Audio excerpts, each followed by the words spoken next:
Security Council. The bold stroke oft do miss, but the bold stroke oft win the whole game. So they got Hail Marys in their cards, in their fist. They could simulate an EMP attack, take down the power grid, pose during that, use that to bring in total control. World War III with the Russians. But we're entering that historical zone of Crazy Town. We're entering it now. I told you this years ago. We're here. And it's just Crazy Town from here on out. Because it's not going to end like other cycles. It's the quickening, the singularity, all of it. This is it. Call it whatever you want.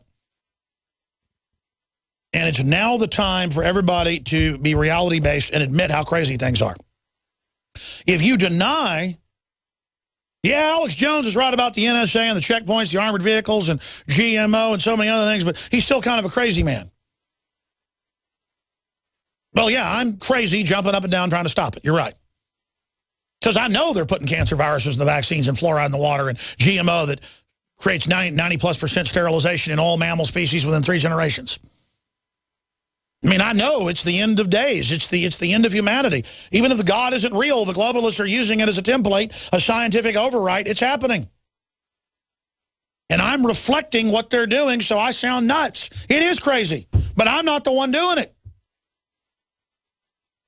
I went to urban warfare drills because Marine Corps sources told me to in 96, 97, 98, 99, and I couldn't believe what I saw and what I got on tape.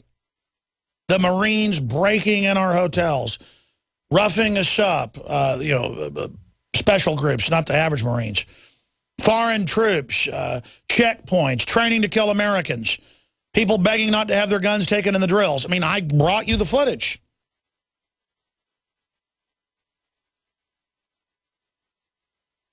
And now they've been training secretly for decades, and they're ready to roll with this. It's incredible high treason. Eugene in Missouri, you're on the air. Go ahead. Good afternoon. You're right, it is a little bit crazy, and that's why we need to point all of this stuff out. You might be proud, but I submitted a We Will Resist TSA and NSA tyranny video a few months back. And it was real easy. I learned iMovie and just created my own movie. Anybody can do this. And I created a web page 2 months ago called HVEnews.com, High Voltage News.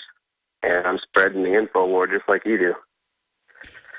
Good. Just don't get sucked into the infighting. Stay focused on real issues. Don't let them get you off balance. Just continue to report and break news, and you'll have a huge effect. What's your take on the beef prices all-time high, other meat prices all-time high? It's only the beginning.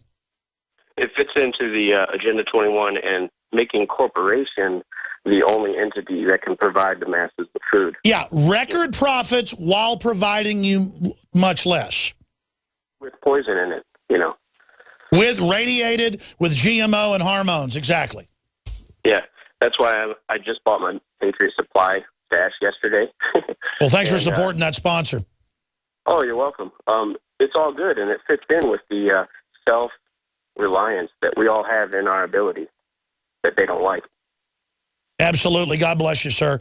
We've got Begich coming on for 20 minutes the next hour, but we'll take some calls with him. He's a generalist, kind of like I am. He can talk to any subject. So Jim, Chad, Carrie, Sue, and others, we'll get to calls by 45 after with Begich and then get back into news with him 20 minutes into the next hour. I appreciate him joining us, best-selling author, and he's got multiple PhDs in different sciences. So his brother's a U.S. Senator from Alaska. His father was a famous congressman who they clearly killed to shut him up. We're going to talk about the waterfront straight ahead with Dr. Nick Begich. Briefly, since he mentioned it, this hour was brought to you by mypatriotsupply.com/Alex, the best durable foods company out there, in my view. Super high quality, non-GMO, organic, super good prices, last for a long, long time. You'd be crazy not to be prepared. mypatriotsupply.com/Alex or 866-229-0927. mypatriotsupply.com/Alex. Get prepared today, and also support the broadcast while you're at it. And I haven't plugged InfoWarsStore.com, the Pro Gun t-shirts, the books, the films, all the new great supplement items at InfoWarsLife.com. ProPure water filters with the G2 systems. Promo code WATER, get 10% off. InfoWarsStore.com. Stay with us.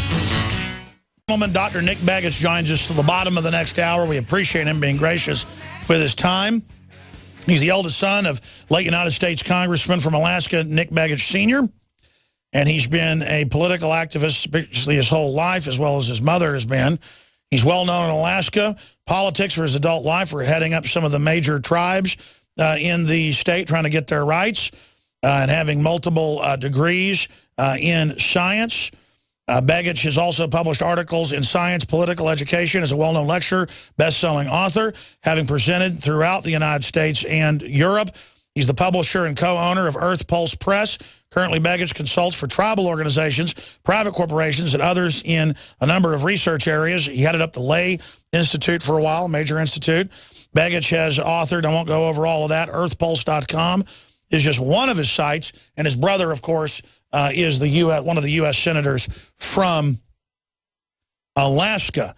And he is the pioneer when it comes to documenting with the patents and lecturing to parliaments around the world on brain chips, psychological warfare, chemical warfare, what's covertly going on.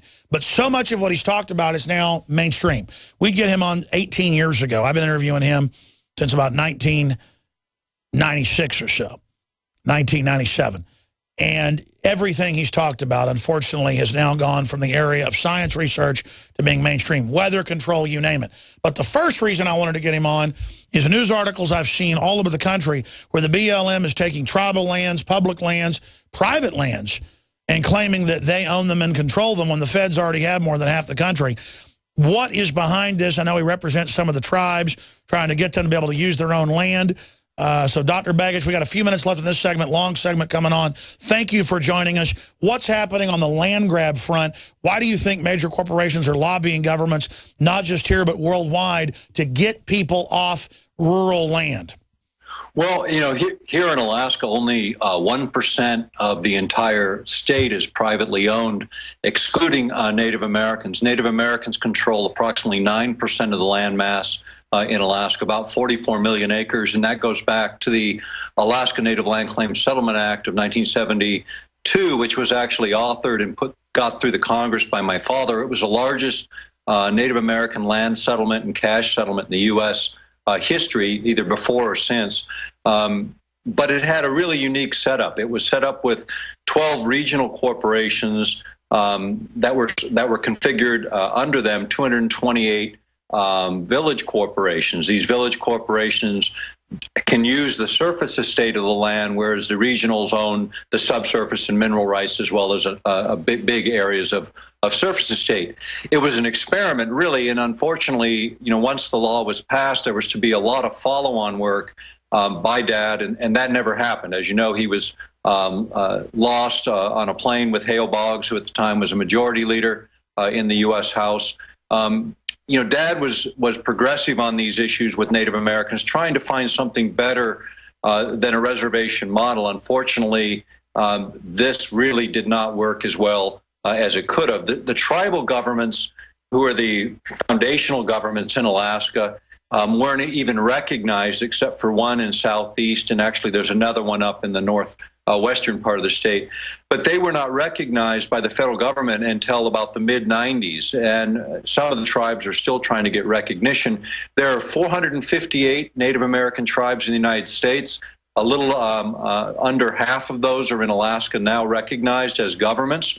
So we had kind of an upside-down situation. The governments of the tribes should have been negotiating the native land claims. Unfortunately, they weren't even recognized till over 20 years after the Settlement Act. And now I'm seeing the feds are saying they're going to take control, and management-wise, is that good or bad in your view? Probably the top expert we could talk to from Alaska, Dr. Nick Begich. We'll spend 5 more minutes on this, just as it's an interesting point tying into the Bundys, and then we will expand into the brain chips they're announcing that DARPA wants to put in the troops. Stay with us. We're on the